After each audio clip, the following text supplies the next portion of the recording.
Hi guys, नमस्कार। मैं हूं अनिल कुमार सर, आपके एक नए टॉपिक के साथ जिसका नाम है विभवांतर। तो दोस्तों, ये जो विभवांतर है और जो विभव है, ये दोनों ही आपके बहुत महत्वपूर्ण टॉपिकों में से एक है। तो इसे हम जानेंगे शुरू से अंत तक कि क्या विभवांतर होता है। अब बहुत ही क्लियर और बहुत ही स्पष्ट ढंग से सबसे पहले हम विभवांतर को जानने से पहले हम जानेंगे विभव क्या है। जैसा कि आप लोग पहले जान चुके हैं कि विभव में एक परिभाषा दी गई थी कि कोई परीक्षण आवेश है Q नॉट, और इस परीक्षण आवेश को अनंत से और हमको लाना है इस वैद्युत क्षेत्र में, अनंत से लाना है वैद्युत क्षेत्र में। तो अनंत से वैद्युत क्षेत्र में लाने पर जितना कार्य करना पड़ता है वही विभव कहलाता है। ये विभव की परिभाषा है। तो दोस्तों, यहाँ पे दो बातें समझनी है कि हम अनंत क्यों चुने हैं। अनंत इसलिए चुने हैं कि यहाँ पे जो विभव का मान होता है एक निर्देश विभव के रूप में 0 होता है। तो अनंत पे विभव का मान 0 होता है, लेकिन पृथ्वी पर भी विभव का मान 0 होता है। तो हमने फिर अनंत को क्यों चुना? पृथ्वी पर भी विभव का मान 0 है, अनंत पे भी 0 है। तो हमने पृथ्वी को न चुन करके अनंत को इसलिए चुना कि हमारा वैद्युत क्षेत्र जो होगा वो पृथ्वी के इर्द गिर्द ही होगा। इसलिए हम पृथ्वी को वैद्युत निर्देश विभव के रूप में नहीं चुने हैं, हम अनंत को ले लिए हैं। अब दूसरी बात ये वैद्युत क्षेत्र में लाना है। तो वैद्युत क्षेत्र तभी उत्पन्न होगा जब इसमें कोई आवेश होगा। अगर यहाँ कोई आवेश है, जैसे ये प्लस Q आवेश है, अगर ये रखें तब इसके चारों ओर वैद्युत क्षेत्र उत्पन्न होगा।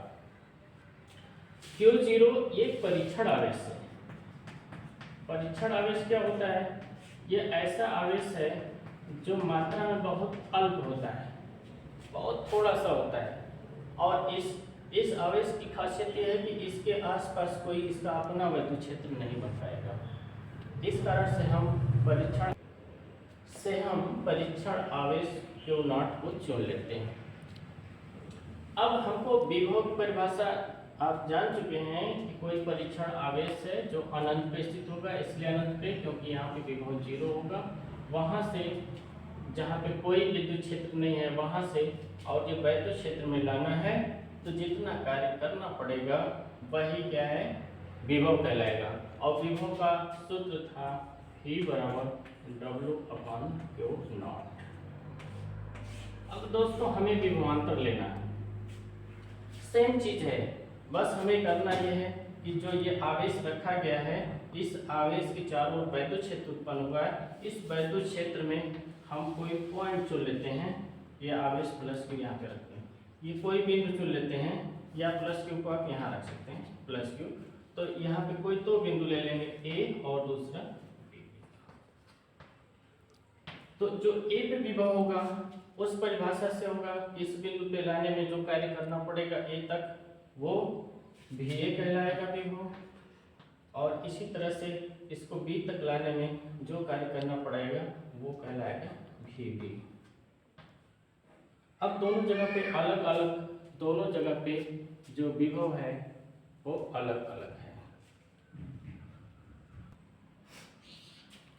इन दोनों जगहों पे जो विभव का जो अंतर है वही इन दो बिंदुओं के बीच का विभवांतर कहलाएगा। अब ये जो पॉइंट हमारा VA है, यहाँ पे ऊंचा विभव होगा और यहाँ भी विभव नीचा होगा इससे। ऐसा क्यों? ऐसा इसलिए कि अनंत से ये हमें काफ़ी ज़्यादा दूरी तय करनी पड़ेगी, तो ज़्यादा कार्य करना पड़ेगा ये दूरी। और यहाँ जाएंगे तो यहाँ भी थोड़ा इसके अपेक्षा कम दूरी तय करनी पड़ेगी, तो ये कार्य कम करना पड़ेगा। तो इस हिसाब से यहाँ पे जो विभव होगा थोड़ा कम होगा इस लिहाज से। तो VA पे ज़्यादा विभव, VB पे थोड़ा कम और कम और कम और कम आगे भी, मतलब विभव इसका घटता जाएगा, विभव में लगातार अंतर होता जाएगा। तो कोई भी दो बिंदु पकड़ लेंगे, उन दो बिंदुओं में जो विभव में अंतर होगा वही विभवांतर कहलाएगा। अब दोस्तों एक बात और है, इसकी परिभाषा को हम पहले लिख लेते हैं, फिर इसको और ज़्यादा क्लियर कर देते हैं। विभवांतर की परिभाषा क्या है? इसकी परिभाषा ये बन जाएगी दोस्तों कि एकांक परीक्षण आवेश को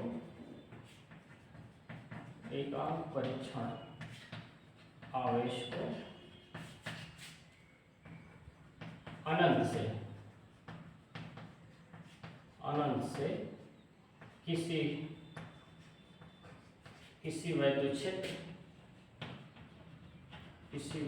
क्षेत्र में एक बिंदु से दूसरे बिंदु तक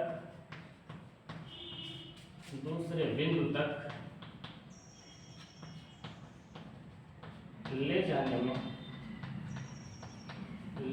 में किए गए कार्य को ही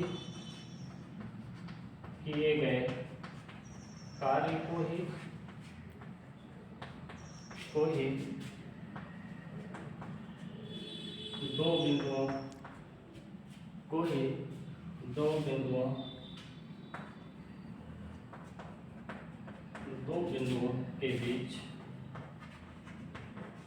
बिंदुओं के बीच का विभवांतर कहते हैं।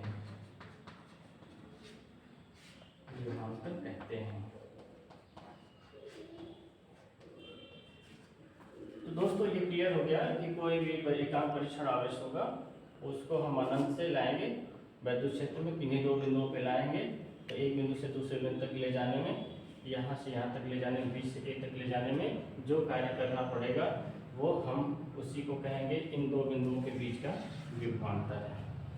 अब इसमें मान लेते हैं कि इसमें A बिंदु है और B बिंदु है, वैद्युत क्षेत्र में रखा गया है, तो A पे जो विभव ऊंचा है B पे नीचा है, से कम है, तो इसके बीच जो अविभवांतर होगा वो दो बिंदुओं के बीच वो VA माइनस VB होगा और ये आपका W/Q0 होगा। ये अब दोस्तों एक बात और यहाँ पे, हमको B से A तक ले जाना है, यानी कम विभव से अधिक विभव की ओर जाएंगे, तो ये B से A तक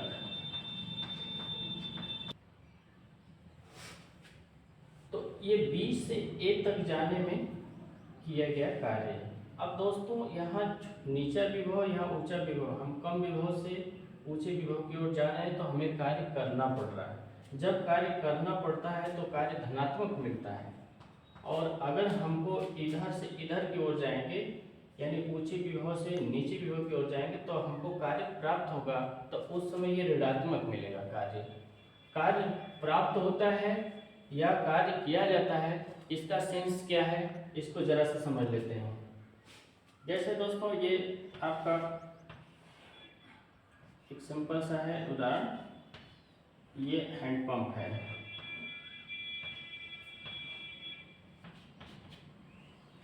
तो जब हम इस हैंडपंप पे प्रेस करते हैं, इसको दबाते हैं, तो जब हम ये दबाते हैं तो ये दबाते समय हम इस सिस्टम पे काम करते हैं, ऑन द सिस्टम काम करते हैं, तब हम कार्य किया जाता है, हमारे द्वारा किया जाता है, उस समय कार्य किया जाता है। जब इस पे हम दबाते हैं तो कार्य किया जाता है और कार्य धनात्मक होता है, जो W होता है वो पॉजिटिव होता है। अब दूसरे क्षण क्या होता है कि हैंडपंप का जो ये सिरा है ये खुद हमारे हाथ पे ऐसे धक्का देती है, यानी बाय द सिस्टम काम होता है, सिस्टम के द्वारा काम होता है। जब हमारे हाथ पे धक्का देती है, काम अपने से होता है, तो उस समय कार्य प्राप्त होता है। तो प्राप्त होता है कार्य, तो उस समय क्या होता है कि जो कार्य होता है वो ऋणात्मक होता है। ठीक वैसे ही जब हम नीचे विभव से ऊंचे विभव की ओर जाएंगे, तो हमको वैद्युत बल के विरुद्ध कार्य करना पड़ेगा, उस समय कार्य किया जाएगा, और कार्य किया जाएगा तो धनात्मक मिलेगा। अगर ये हमको उल्टा करना हो, उल्टा उस क्षण होता है जैसे प्लस आवेश की जगह हम माइनस आवेश लेंगे, तो जो ये ऊंचा विभव है यहाँ पे ये नीचा विभव हो जाएगा, तब यहाँ ऊंचा विभव हो जाएगा, तब ये ऊंचे विभव से हमको नीचे विभव की ओर जाना होगा, तो हमें कार्य उस समय प्राप्त होगा, तब कार्य ऋणात्मक होता है। तो ये इसका मेन। तो दोस्तों ये मेन विभवांतर का परिभाषा इस तरह से है, और ये इतना आसान है, इतने आसान तरीके से है कि हर कोई इसको तुरंत समझ सकता है। अब हम विभवांतर की मात्रक के बारे में बात करते हैं, और ये कैसी राशि है। तो विभवांतर का मात्रक जो होगा दोस्तों, ये मात्रक, ये आपका कार्य का मात्रक जूल होता है, और आवेश का कूलाम है जूल प्रति कूलाम। तो जूल प्रति कूलाम को हम वोल्ट भी कह लेते हैं। तो ये इसका मात्रक हो गया। जैसे विभव का मात्रक वोल्ट है, ठीक उसी तरह से विभवांतर का मात्रक भी वोल्ट है। और खास बात यह है कि यहाँ पे जूल कार्य है, ये आवेश है, दोनों अदिश राशि हैं, जूल और कूलाम। तो इस कारण से ये जो विभवांतर ये भी अदिश राशि है। तो विभवांतर कैसी राशि है दोस्तों, ये अदिश राशि है। तो हमने परिभाषा देखा मात्रक। तो ये एक अदिश राशि है दोस्तों विभवांतर। अब हम 1 वोल्ट की परिभाषा क्या होती है इसके बारे में विचार करते हैं। तो देखिए, अगर हम परीक्षण आवेश कोई भी हो, अगर 1 कूलाम का परीक्षण आवेश को लेकर के इसी वैद्युत क्षेत्र में एक बिंदु से दूसरे बिंदु तक जाने में अगर हमको कार्य 1 जूल करना पड़े, मतलब एकांक परीक्षण आवेश को या एकांक आवेश को किसी अनंत से वैद्युत क्षेत्र के किसी बिंदु पे एक बिंदु से दूसरे बिंदु तक ले जाने में 1 जूल कार्य करना पड़े, तो इन 2 बिंदुओं के बीच का जो विभवांतर होगा वो 1 वोल्ट कहलाएगा। और ये आपका 1 वोल्ट की परिभाषा है, जैसा कि स्क्रीन पे आपको दिखाई दे रही होगी। आप इसका स्क्रीनशॉट भी ले सकते हैं दोस्तों। स्क्रीनशॉट लेकर के, हमको उम्मीद है कि ये वीडियो बहुत इंटरेस्टिंग वीडियो आपको समझ में आई होगी, क्लियर भी हो गया होगा। नेक्स्ट वीडियो में हम फिर मिलेंगे, तब तक के लिए नमस्कार।